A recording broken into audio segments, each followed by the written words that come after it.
Live on Facebook, YouTube, and Twitter. This is Hoboken Talks, where on Thursday nights we gather to talk about Hoboken.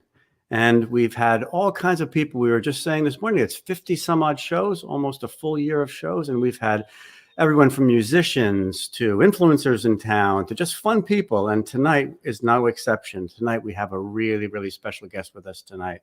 My name is Mark Singleton, and I'll be your host tonight. And tonight we are here with Senator Bernard Kenny.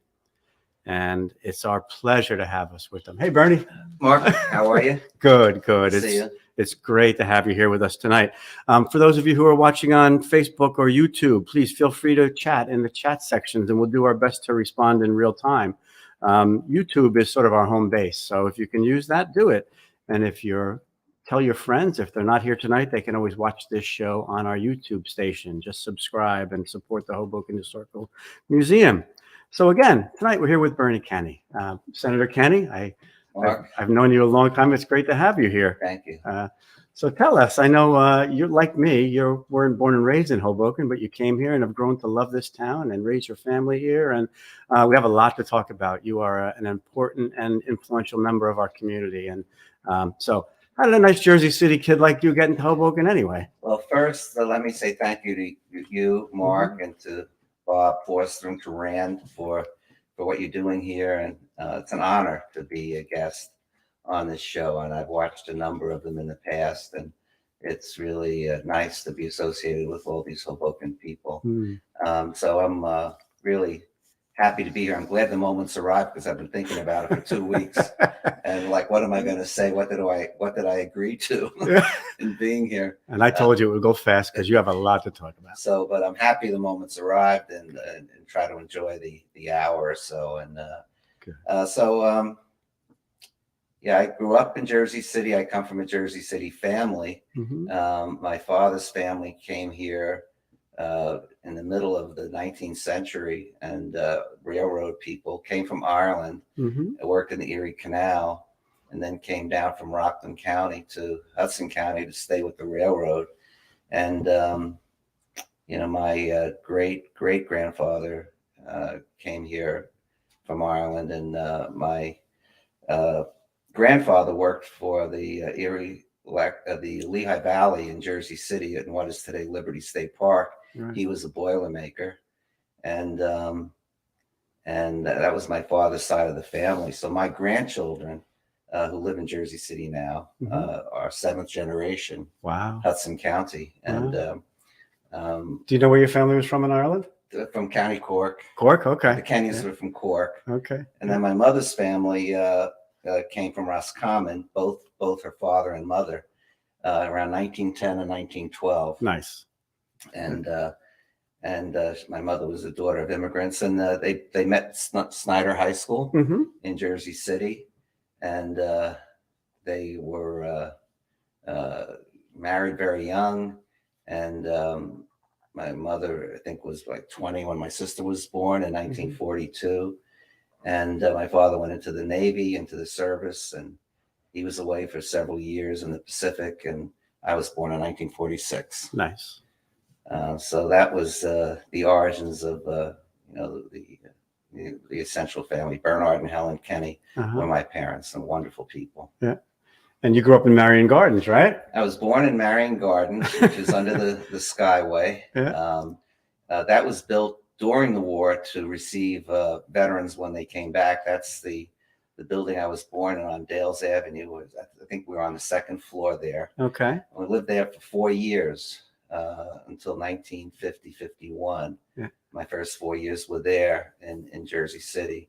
My father came home from the Navy, and we were there for 4 years. And then we moved into Jersey City and to Greenville section. And then we moved to Kensington Avenue, which is where I grew up on West Side Avenue. Yeah. And St. Aloysius Church. Yeah. And that's the apartment building we lived in. In Jersey City, 131 Kensington Avenue. It was a nice apartment building, 5 stories. Yeah. It had a nice lobby, and we had an apartment that overlooked Lincoln Park, which was behind us. And I just had a wonderful childhood there. Yeah. And right down the street, looking at the building to your right, was St. Aloysius Church and St. Aloysius School, which was not even a half a block away. Wow. So you didn't have a long walk I to didn't have a school. long walk to school. So that's my sixth grade class, 1958. There were 56 kids in that class. That's me on the far left, the smallest kid, and then on the far right, the smallest kid with me. His name was Joey Kachelik, and he and I were the smallest kids. And you could see they put us each on opposite sides. And my girlfriend in grammar school was the girl, the second girl in the second row facing us with the dark hair. Her name was Eleanor Kennedy. And Kennedy and Kenny, I don't know Kennedy about and that. Kenny. And so she was my girlfriend. And then there were 56 of us in that room. And the sister in the back, Sister Agnes Marilyn, we called her Sam because Sister Agnes Marilyn. Not so that she could hear it, though. No, I was going to say probably not to her face. But you could tell by looking at her from this photograph that she was in control. Yeah, she was in control of that room. And I had a great time in grammar school. Yeah. It was a great school, and I had a great upbringing in Jersey City. Yeah. So Paul Shampkin is saying hi. You know Paul? Oh, hey, yeah, Paul. Good to see you, Paul. Yeah. Yeah. And Eric Hammer, of course. Eric. So, yeah. Great. Another railroad buff. Uh-oh. Yes, as long as I have friends coming on here, I'm okay with this. There you go. We're all friends here. Yep. That is a great picture, though. Big classrooms. And that's my family. That's my mother, Helen Kenny, and Corcoran, her maiden name, and my father, Bernard, and my sister, Carolyn.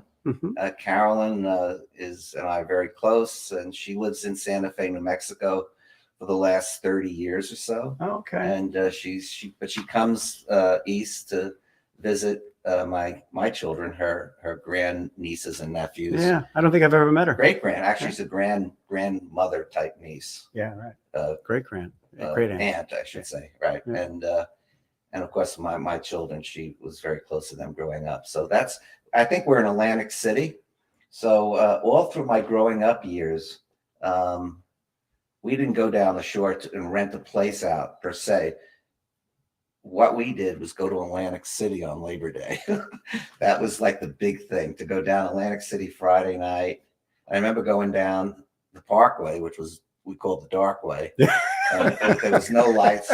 That's right. There were no lights. No lights. All the way down to Atlantic City, and we'd get on the White Horse Pike. And I just remember this experience. And we'd spend 3 days in Atlantic City.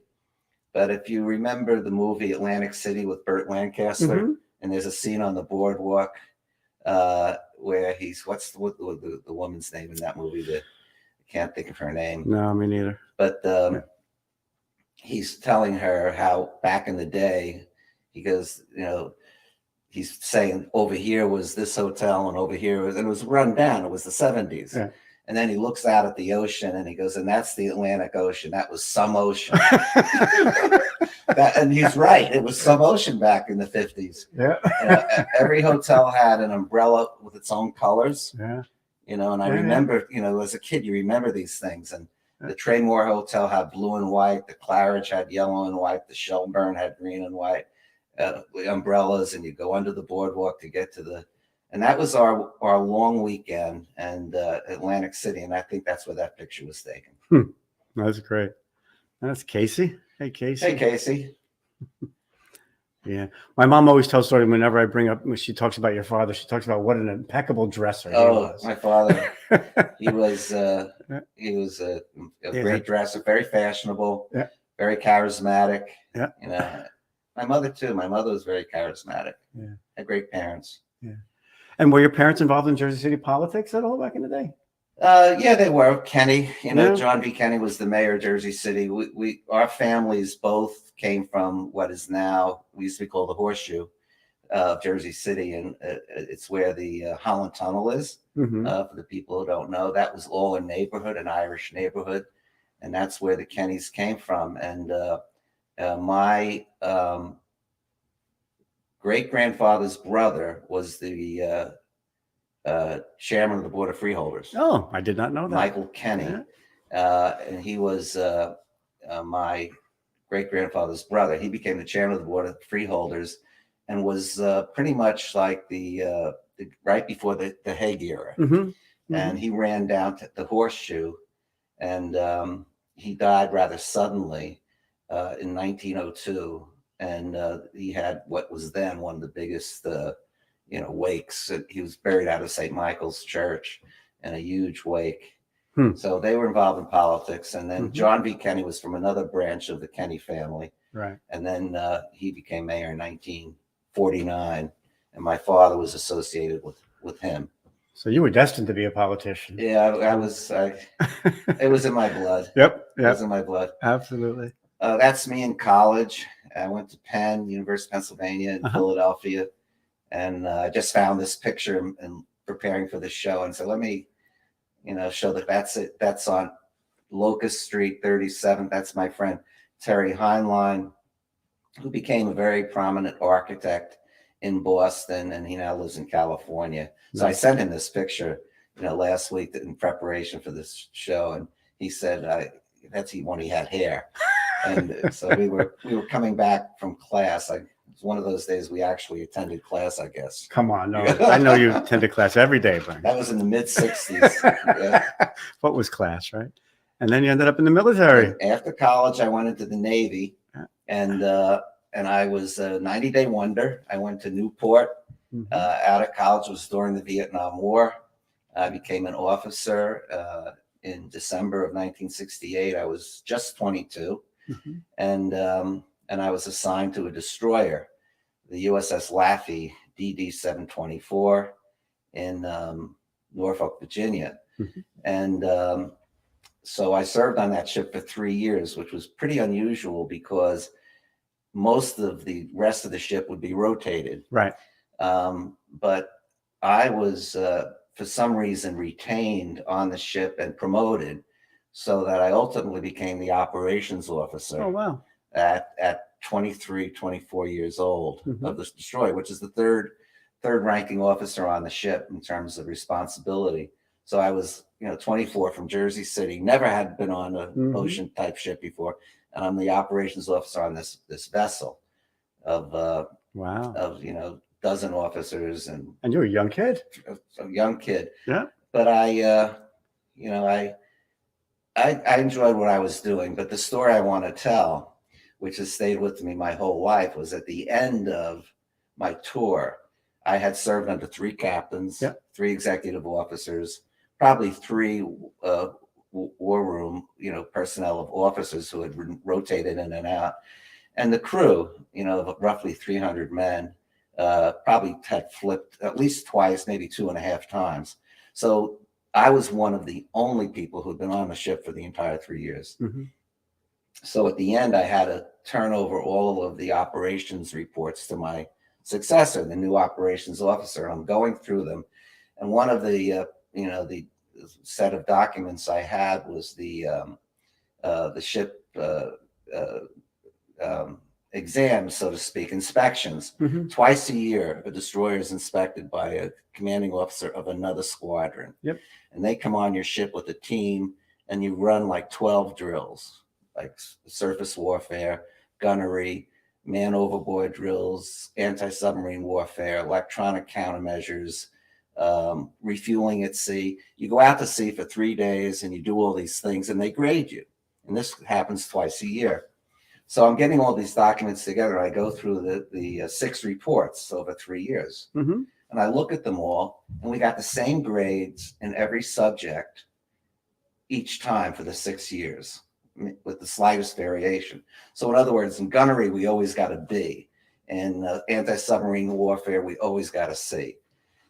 And whatever it was, we got an A, and so on and so forth. So I went through all these reports. I said, we got the same grades every time, even though we had 3 captains, 3 crews, 3 sets of officers.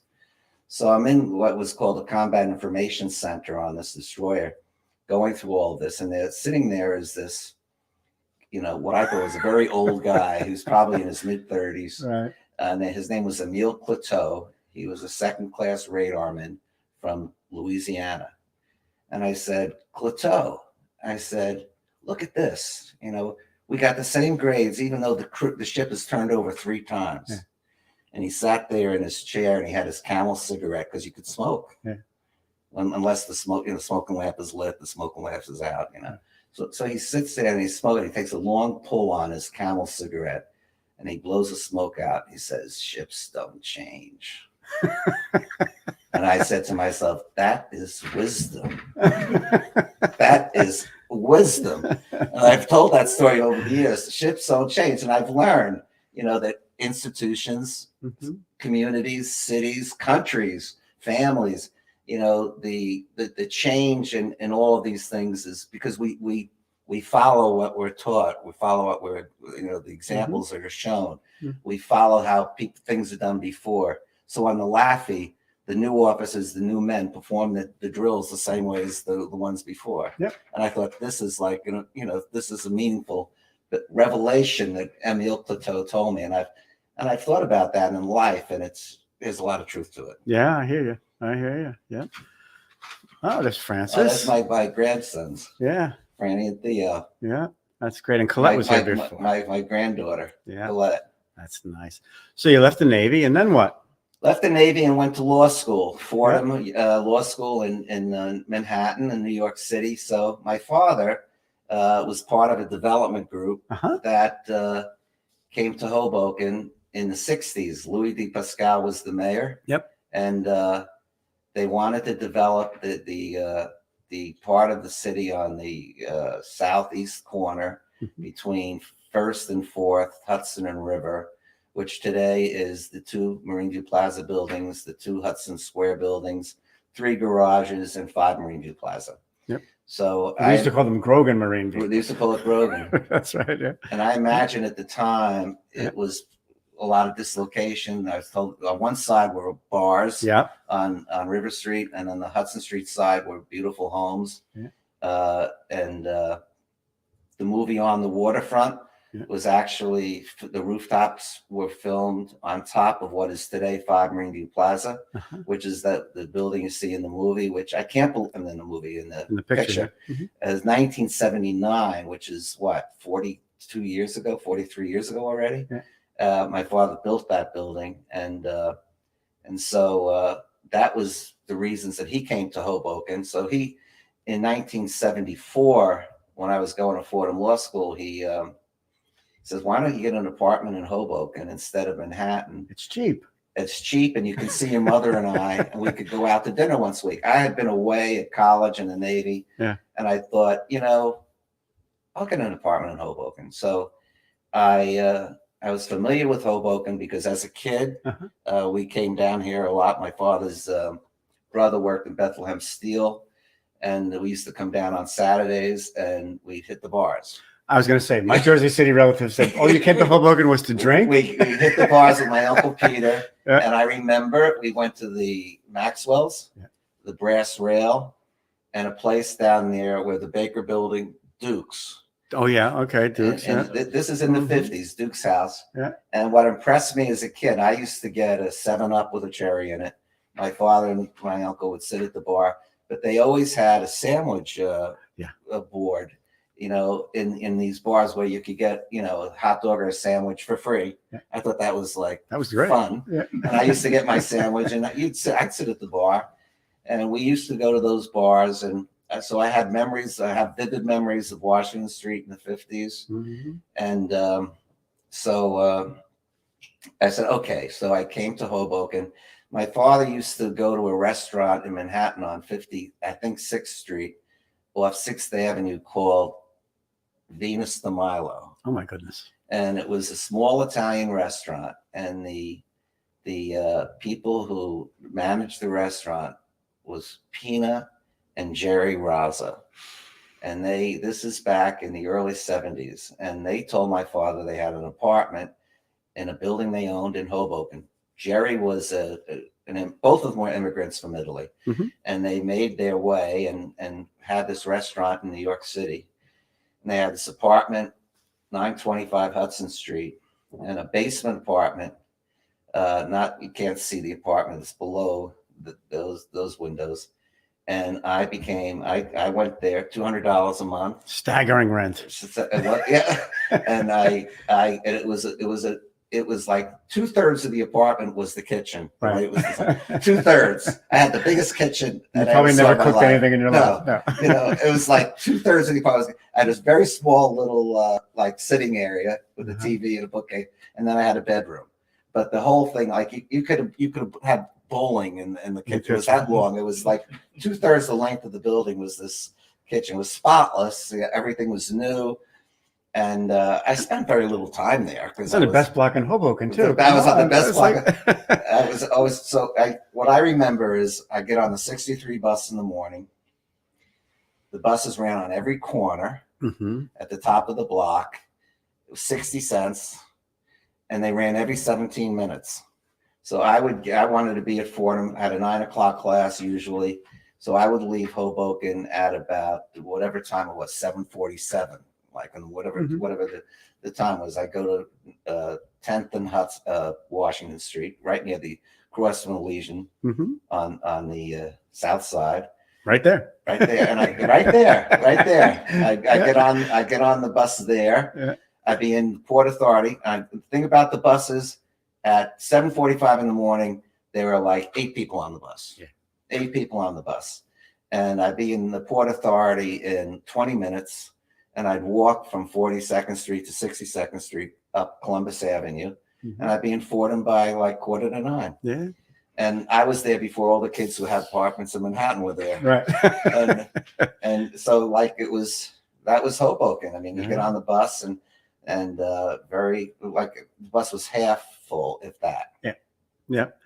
And then the family that owned that building, of course, ended up owning a restaurant in Hoboken. So the Razas, I was a young lawyer by that point, and I had gone to the prosecutor's office, and then I left the Razas and lived in Marine View Plaza for 10 years. And at some point around that time, the early 80s, the Razas bought a bar on the corner of River and First Street. Yep. It was Yaccarino family. Yeah. And it was like a longshoreman's type bar. Yep. Very few windows, 1-story brick building, and one level. They bought it, and I handled their closing, and then they renovated it, and that was the first building in Hoboken to have a sidewalk cafe. Oh. I don't know when that was, in the 80s. Yeah. And I was the lawyer for that. We got them a sidewalk cafe. Yeah. They were the first. And I became, to this day, I'm very friendly with Jerry Gerino, passed away last year. Pina is in Hoboken, and Angelica. And the John was the son of Angelica. I've known all these years. When I moved to the house, she was, I think, 16. And she's a wonderful person. And she's in Hoboken. And I've remained close to the family all these years. And Gerino's restaurant was a real landmark for many years. Many. My parents were there. I was there. And they were the first people I really met in Hoboken. Yeah. And it's called the Dublin House. Is it the Dubliner now, Rand? What is it called down there? Dubliner, something like that. Yeah, it's a good restaurant. Yeah, it's gonna become something else. Yeah. So you're in Hoboken and you're a practicing lawyer, and then obviously you had to get involved in politics because, as I said, it was in practicing law, and so that's the convention of 1980, which was actually the beginning of my political career. So in 1980, I'm practicing law with Vinny LaPaglia. Oh, I know him. Yeah, and Vinny, great guy, and we started out together. And I was, a Kennedy kid, growing up, John Kennedy. Ted Kennedy, runs for president against Jimmy Carter, who's the president. So it was a challenge. So I decided, I was about 33, that I was going to volunteer. So I drive out to Union, New Jersey, which is Kennedy's headquarters. Okay. And a woman at the desk, her name was Fran Rhein, Rhein, who was well known in the political world at the time. I walk in and I say, I'd like to volunteer for Senator Kennedy. And she says, well, where do you live? I said, Hoboken, New Jersey. She said, Hudson County? I said, yes. She goes, you're our coordinator. I became the coordinator for Kennedy because you were the only person in there. Because the county organization was all with Carter. Yeah. And I became the coordinator. And so then messages to people out there in politics, much is said about it, but the answer to everything in politics, if you're willing to work, you can go as far as your abilities will carry you. Yeah. It's 90% sweat equity. Yeah. Politics. It's work, work, work. So I got a bunch of people to volunteer with me, and we got those huge staple guns that you can illegally attach to telephone poles. Yes. And we don't do that anymore, we got thousands of signs and staple guns and ladders, and went all around Hudson County putting up Kennedy signs. It was a blue sign with white Kennedy, and we must have done 4,000 of them. Yeah. Needless to say, Kennedy wins New Jersey and he wins Hudson County. Carter was not popular. No. And so the organization, lost that election. So I'm rewarded by being made a delegate to the convention. So I go to the convention at the Biltmore, Madison Square Garden. It was very easy for me. I took the bus over, and then I stayed at the Biltmore Hotel where the New Jersey delegation was staying. And the point of it is I met all these New Jersey political figures in 1980. So I met Jim Florio. I met Wally Scheel, who was the county Democratic chairman. I met Sharp James. I met Mayor of Newark. Yeah. I met the old timers and then Peter Shapiro, the guys coming up. So I met all these people. So that's over. And then about a year later, I get a phone call from Wally Scheel, the Democratic chairman of Hudson County, asked me if I wanted to be a state committee man. I didn't know what that was. So, but I said yes right away. and I became a state committee man, which there were 6 in the county. Yeah. And so I was young and ambitious. So I went to all the state committee meetings, of which there are 2 or 3 a year. And I met all the New Jersey Democrats. Yep.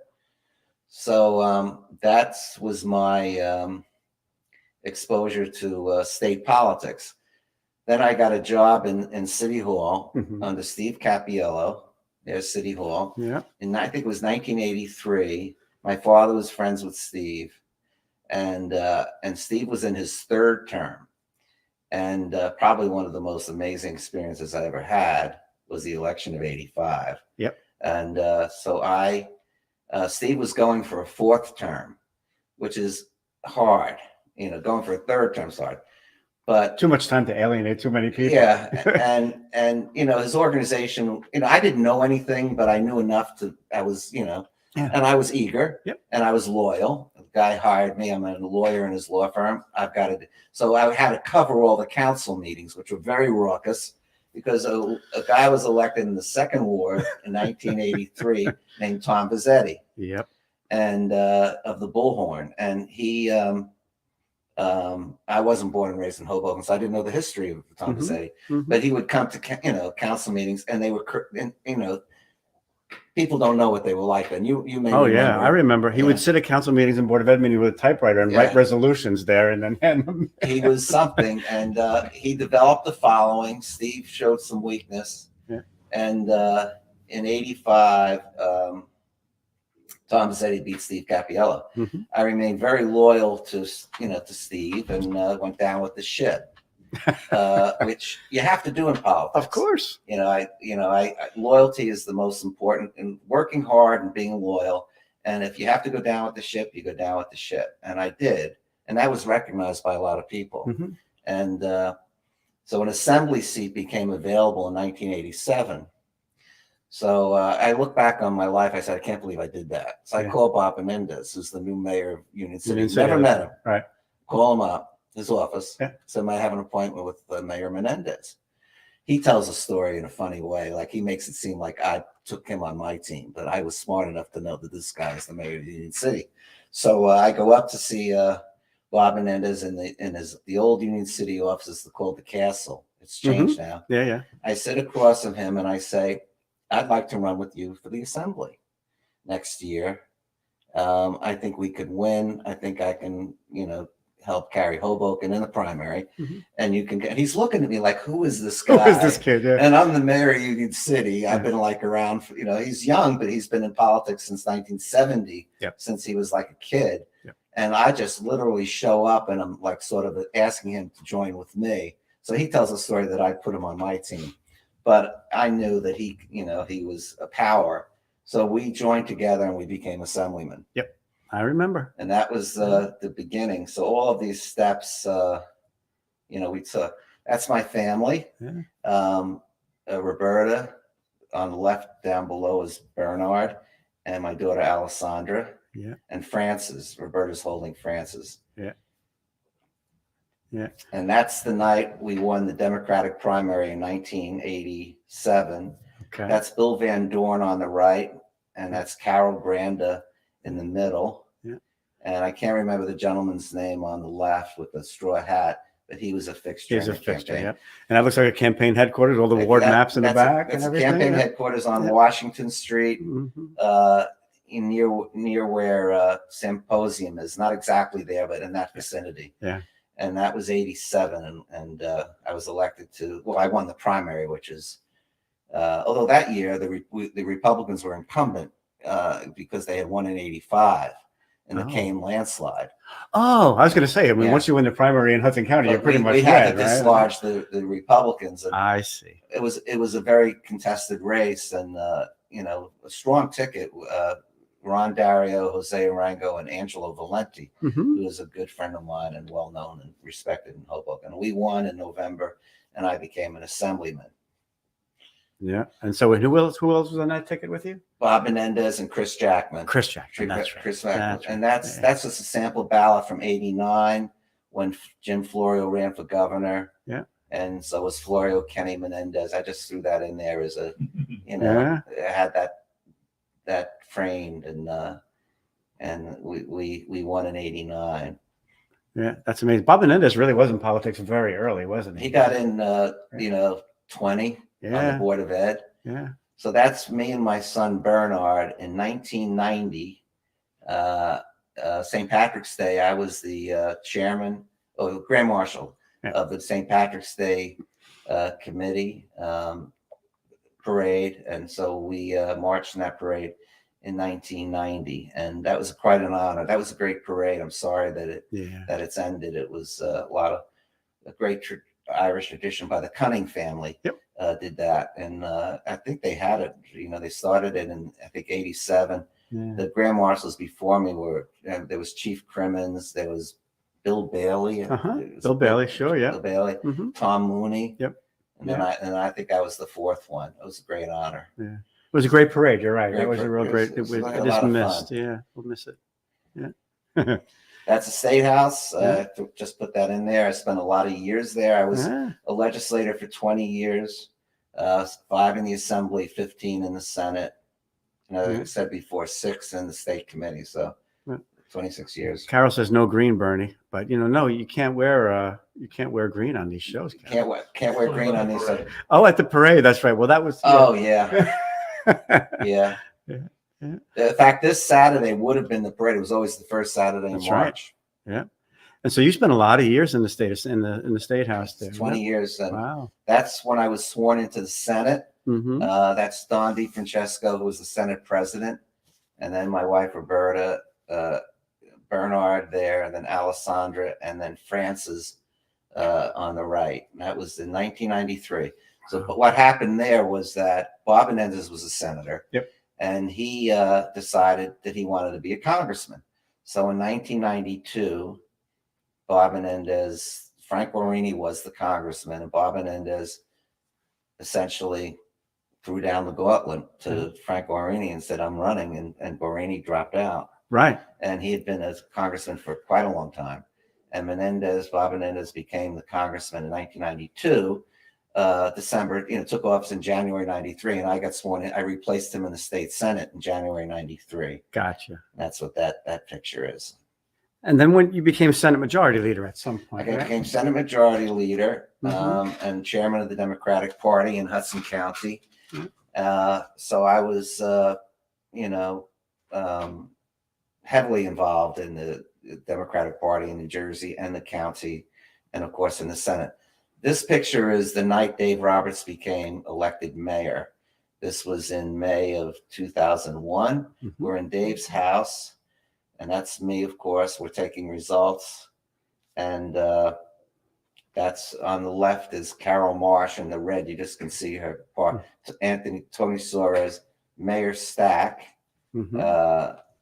He was a newly elected mayor. Yep. Now senator. He obviously dropped by as we were taking the numbers, and then Dave Roberts. So that was a big night. One of the point of this picture is that though you're a senator, and you're doing your thing in the state house, which is very nice, you're always engaged in local politics. Absolutely. You can never, so. I became very involved in local politics because I had to in order to survive. And that's the nature of politics. So you just don't become a senator and go home at night. You have to do what you have to do. You're involved in every election. So I was pretty much involved in every election in Hoboken and in the county in general from, mid 80s until the 2008. 2008. Yep. Yeah. And I just wanted to say, although you did have to be involved in politics, you were also doing a lot of constituent services. And I asked Ren to put this picture in there because there was a time during the early 2000s when this is the building at St. John's Lutheran Church where the Hoboken Shelter is housed. And there was a time, and I'm very involved in the board of the Hoboken Shelter. And somehow along the way we got into a bit of trouble, and there was a water lien that was placed on the property. And literally the Hoboken Shelter was in danger of losing its building. And, it was a $250,000 lien on the property that we didn't know what to do with. And Jacqueline Cherubini, who was the executive director, and myself, I was the president of the board at the time, went to City Hall and spoke to Dave Roberts. And Dave put us on a conference call to Trenton with you and Bob Menendez. And you guys managed to somehow come up with an emergency appropriation that got us the ability to clear that lien and save the shelter. So Jacqueline at the shelter always says that you saved the Hoboken Shelter, and it's absolutely true. And so it was great for Hoboken residents and Hoboken institutions like the Hoboken Shelter to have your representation in Trenton. Thank you, Mark. That was a really important moment for me personally, and I know for the residents of Hoboken. Well, one of the things I appreciate that one of the things, the thing that I liked, and I don't want this to sound self-serving, but I liked helping people when I was in office and doing things for people. And the secret to it was not to take credit for it. And I found that if you didn't take credit and used your power sort of behind the scenes, people were willing to do things for you that they might otherwise do for you because you don't want to get the headline in the paper the next day that you did this thing. Absolutely. So I did that, with a lot of things and got a lot of things done, and not take credit for it. And people were comfortable, bending the rules a little bit sometimes, expediting things because I wasn't looking for the headline. Right. And I was able to do a lot of things that way. And that was my favorite part of being a public official. Yeah. And I know that this is an example that was important to me, but there were probably hundreds of those types of cases where you had to really help people in real life situations. Yeah, and I enjoyed it. I really did. Yeah, that's great. That's great. Well, thank you for your service on the Senate and in the Senate. Thank you. And when was this? This was when I was sworn in as the majority leader. Okay. And that's in the General Assembly, which is where you have both houses, and that was in 2003, in January of 2003. So I was the majority leader for the latter part of my career, about 5 years. Yeah. It was quite an honor. Yeah. And I'm giving a speech there. I have no idea what I said that day. No idea. And you were also president of the Senate for a little while. I was president of the Senate for one day. Only the second time that's been done. Yeah. They actually voted me in the Senate president, and I ran the bill list for the day, like quite an extensive bill list for the last day in session. And I am listed as having been the president of the New Jersey Senate for one day. Yeah, that's great. It was a nice honor. Yeah. This is April of 2001, right before David's victory in May. And that's when the this museum was dedicated. Yep. In April 2001, and we're there, and that's Rosemary Perry in the middle. And I got the sash because I think I was the senator. Dave was the councilman, and he got the little name card. Yeah. So I remember the day very clearly because we were literally on the eve of the election day in May. Yeah. So we were running around a lot that day. And I know you've been a history buff your whole life, Yes. and so I know that the museum is important to you, and you Yeah. were very supportive, as Paul Nishampkin is saying here online. You've been a real supporter of this place, and thank you for that as well. I love this museum. Yeah, it's a great thing. Who is that? That's just I was chairman of the budget committee. Mhm. On and off during my time in the Senate, and that's David Rousseau, who was the a staff person of a budget analyst for the Senate Democrats. So I like that picture. Oh, there's my daughter Emma saying. Okay, hi Emma. Yeah. So when you were working in Trenton, did you drive there every day? I did. You drove back and forth. Yeah, wow, it's a lot of miles. 65 miles a day, around 130 round trip. Yeah. Joe Dory was there longer than I was. He tallied up his miles, and I think he went around the world a few times. I remember you had the car with the shield on it. I was very impressed with your license plate. Absolutely. That's a two-edged sword, as you know. Absolutely. Walking around with an advertising. You're a target. You're a target. So this picture is of me at Liberty State Park. Not a Hoboken thing, but I know how important Liberty State Park is to Hoboken and Hudson County. But I was pretty involved in the fight with Sam Pessin 30 years ago to stop the golf course in the park, which was a very real. They wanted to put an 18-hole golf course in the center of the park, right? And it was, it was supported by a lot of the people you would expect would support it. Yep. The real estate industry, particularly, and investors, and I was one of the leaders of the charge to stop it, based on the reason that this is a sacred place overlooking, New York Harbor, sanctuary for history and Hudson County's history and Jersey City's history. And we fought, and the public supported the effort. Sam Pessin led the charge, and he's rebuffed a number of attempts.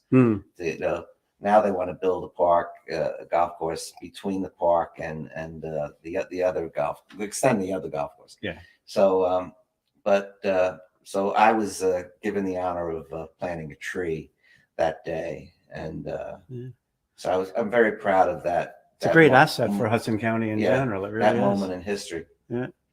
The World War II Memorial, which is somewhat in the news a little bit lately. There is some effort being made to move it and relocate it, and a lot of people are upset by it. But I think there are 159 names there of Hoboken soldiers, the great majority of whom were barely young men. Yeah, very young children. Yeah, very young, and off to war. 159 of them. I view this as a sacred ground, with their names there and commemorating their service to the nation from Hoboken, and the veterans fought very hard to locate it in this prime spot overlooking the Hudson River, which is a defining feature of Hoboken, the river. Yeah. And that's where they put the monument, and I hope it stays there for eternity, and to honor these war dead who fought in the war to literally save democracy in the world. Yeah. Hoboken was also an important point where many people left to go to war, and so it has a long history. And then this, of course, you have some history with as well. This is the clock tower. So this is an interesting story because Dave Roberts and I used to meet with some regularity back in the old days in East LA for coffee in the morning in our political days. And we would meet for coffee. And one day I walk in, this is like 1997. And he has a bunch of postcards that belonged to his uncle Joe, who was a collector of historic postcards. And he has this postcard of this terminal, and when it was, how it looked in the 19th century and early 20th century. And it had been replaced and knocked down. And you remember the steel structure that was there, an antenna type thing was there. He said, why can't we bring this back? And, David had the idea. He said, why can't we bring this back and restore the clock tower to Hoboken? So I called Jeff Warsh. Whitman was the governor. Jeff Warsh was the executive director of New Jersey Transit. And we had a meeting over there. I didn't even know there were little offices up above that there, Warren of offices. And we met there, me and David and New Jersey Transit officials, Jeff Warsh, and some engineers. And that we wanted to restore the clock tower, in the way that they would do it today with the materials that they would do it. So that was 1997. So we had a second meeting about a month later, and they agreed to do it if I could get money into the budget to fund the engineering. The project would cost $115 million, but they needed like $5 million to do the engineering studies. I got it in the budget, in New Jersey Transit's budget, and or Department of Transportation, and it was funded. And I said, how long will this take? They said 10 years. And I said, that's 2007, 2008. And guess what? That's when it was dedicated, in 2008. And by that time, of course, Whitman was gone, McGreevy was gone, Corzine was the governor, and a guy named George Warrington was the executive director of New Jersey Transit. And I was out of office, but I went there anyway. I was, an uninvited guest, but I went there, and I sat in the back and watched it, and to go home, that instead of walking, I got on a bus, and guess who was on the bus with me? Oh. Your wife. Is that right? Yep, Carol. Yeah. She was on the bus. I always remembered that, and she was coming from work, and we got on and went up to 10th Street and got off the bus together. But so it got done. $150 million later, and here we are. So that was a story that was a grassroots story. Probably would have happened anyway one day, but we lit the match. And it's become an iconic part of Hoboken again. Yeah, right. Absolutely. It's very representative. Yeah. On a sadder note, September 11th Memorial, 2001, 57 Hoboken people lost their lives there. And I was able to get, I think it was $600,000 for the glass there to be made, tempered, and etched. And that process started in the early part of the decade. And once again, it didn't get dedicated till much later. But the work was done on it, and a lot of work went into that during the Roberts administration. A lot of work went into that. The research with the families and the names and everything had to be precisely done. And the glass had a special glass that they use for doing this type of thing. And the design went through many phases, but the common feature was always the glass with the panels. And that's what the money was used for. Must feel good to have your hands in so many. Well, I was there. I love doing that type of thing. Using and they're enduring things that live on in Hoboken. Yep, absolutely. That's me with my law partners, Ed Florio and Nita Raval, and Governor Murphy. He was running for governor. That's St. Patrick's Day when he was running for governor, I think in 2017. And we're at the Liberty House having some sort of fundraiser there. Yeah. There's Niall Murray, who lives on our block in the background as well. Yeah. Yep. And I love this picture. This is a Memorial Day parade a few years ago, and Mayor Bala's there with his son, and Hoboken City Council people. Jen's there, Peter, Mike DeFusco, myself, Ruben, and Tiffany. And I think that's Ruben's son, and I'm not sure who I'm not sure either. Middle child is. But that's just a great picture of a Hoboken Memorial Day parade with the fire truck. We were talking earlier about parades in Hoboken and how behind the scenes people don't realize there's a whole lot of jockeying for position and who Right. gets to march with. That's Mario Feeney, right? That's Mario Feeney on the left there. Yeah. Excuse me. Yeah. Battalion chief, I guess, in that picture. Yeah, Hoboken parades are a trip because, especially the Memorial Day parade, of course, is in May, the end of May. And often in the old days, it fell between the May election and the June runoff. Of course. And so it was highly politically charged. And because nobody gets 50% plus one in May. So, which I thought was a better system, by the way, the May election. Me too. I don't like the November elections because local politics should be centered and focused on in a May election, not in the November ballot. That's just my opinion. But the May election, and then you'd have the June runoff. And so everybody would be in that parade, and so the people are in the waving flags and saying, and everybody's, but the tension among the politicians is intense. And as a spectator, we were standing around saying, "Oh my God, look who's marching with who!" And it was like, "Why is he not with the mayor?" And so I used to love those Memorial Day parades between the election and the runoff. Yeah, there's Tiffany Fisher. Yeah. Yeah, it was a good. That's a great picture. Hoboken parades are a great tradition. Yeah, I hope they keep going. Yeah, that's me and my son Bernard, who probably most of you know, passed away 2 years and 3 months ago. And we're at Bill Wilson's house. Bill Wilson was the founder of AA, and we're visiting Bill Wilson's house up in East Dorchester, Vermont. That was, around the year before he passed away. And I just wanted to recognize his memory today because he was a wonderful person, and miss him a lot.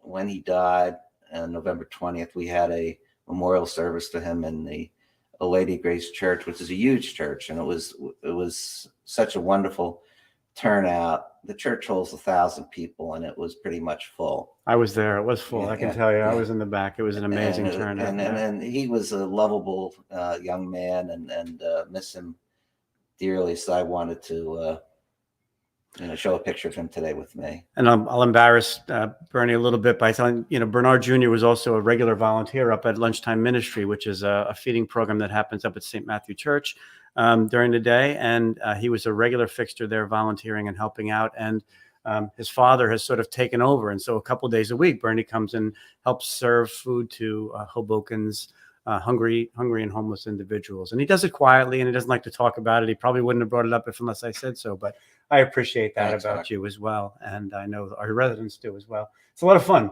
Yeah, I come there every Tuesday, and I've been doing it for I started it on the first year anniversary of his death, and I went to see Spike, and I said, can I volunteer in my son's memory?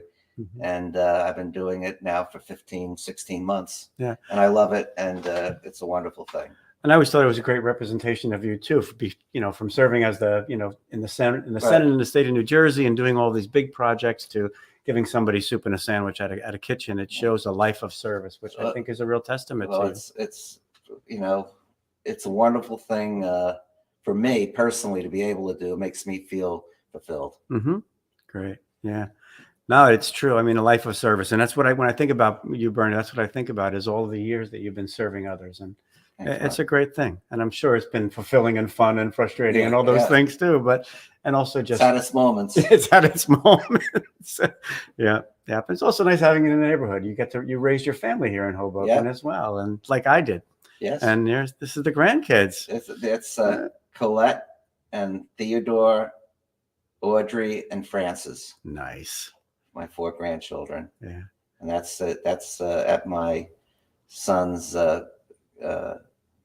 mother-in-law's house in Secaucus at Christmas time. Yeah. That's great. Yeah. So again, like me, you weren't born here, but we've sort of become a part of the community. And I know you love Hoboken as much as I do. And it's been, it's great having you. Mention my daughter-in-law, Kristen, and my son-in-law Ed, who are the fathers and mothers of the children. Yeah. And you're still on Bloomfield Street. Still on Bloomfield Street, and a long time. 86, we moved there. So we're neighbors, you and I. Yeah. And I met your mother in 1980. Maureen, met her in 1980. Yeah. So that's 42 years ago. So been around in the neighborhood a long time. It's been a pleasure. It's been wonderful. Yeah. Hoboken's a great place. Hoboken is a great place, and it's made up of people like you, and it's been wonderful, and it's been a real pleasure to have you here with us today. Thank you, It's Mark. like, it's I know you're a very influential person, and you've done a lot, but it's always been just nice to see you here in the neighborhood and say hi. You're always there to tell a story and to talk. Thank you. And here's one of the neighbors on your block Mao. as well, Mao. Yeah, the best neighbor I can wish for. Absolutely. Thank you, Mal. You said exactly what I told you to say. And the check is in the mail, Mao. Don't worry about it. It's coming next. So great. So again, thank you to Senator Bernard Kenny for being with us today. It's been great having you here, Bernie. Thank you, Mark. Thanks very much. All right. It looks like we're at the end of our time together. So again, thank you very much, Bernie. And next week we have Maggie Hinders, who's a local artist who lives in town, who's going to be talking about our work. And then the week after that, there's some woman named Carol Cusack, who is a resident of Hoboken and an Irish native who came here and can talk about her experiences coming from Ireland to Hoboken as an immigrant. And she's important to me. She happens to be my wife, but I'm not going to interview her. I'm going to leave that to my friend Rand. So don't miss either of those two. It's great. And of course, we'd like to thank the generosity of the late Mel Kiernan, who left some money to make this stuff at the museum here possible. Thank you to the New Jersey Historical Commission for recently granting us some funds to upgrade our technology and our equipment here, which has helped making this Hoboken Talks happen. Thanks to the New Jersey Council for the Humanities and their support through the years, many years. And of course, we always want to acknowledge the individual donors here at the museum, and especially the Shipyard Circle, who are donors who donate at the highest level. If you're out there and you're listening, please support the Hoboken Historical Museum. It's part of our culture. It's part of our city, and we need your support. It's a nonprofit organization who needs you to help run. So support the Hoboken Historical Museum as well. And of course, as always, we thank the Applied Development Companies for their generous support through the years. The space that we're in here today, the museum, was provided to us by them, and they support us through that and many other ways. And of course, come to the museum right now because we have this wonderful exhibit called History of Washington Street. You've heard people on this show talk about Washington Street and its changing history. Well, there's so many artifacts and photographs and other things about Washington Street here. Come by, not tonight because we're closed, but any time during the week and see it. And of course, tomorrow night, we actually have a special streaming event. It's featuring artists Liz and Ibu. How do you say their name, Rand? Nadoy. And we're sitting in their gallery right now. There's some beautiful artwork up here. So come and see that through. It's going to run through May 1st. So don't miss that. All right. And don't forget, if you want to watch this episode later, it'll be on the museum's YouTube channel, along with all of our other shows, all 52 or so of them. So don't forget to comment, like, and subscribe. Support us on YouTube and Facebook and all of those other platforms. And again, thanks to everyone from us here at the Hoboken Historical Museum. Become a member. Stop by 1301 Hudson Street. And we have a gift shop too. So thanks, everybody. And we'll see you next week on the next Hoboken Talks.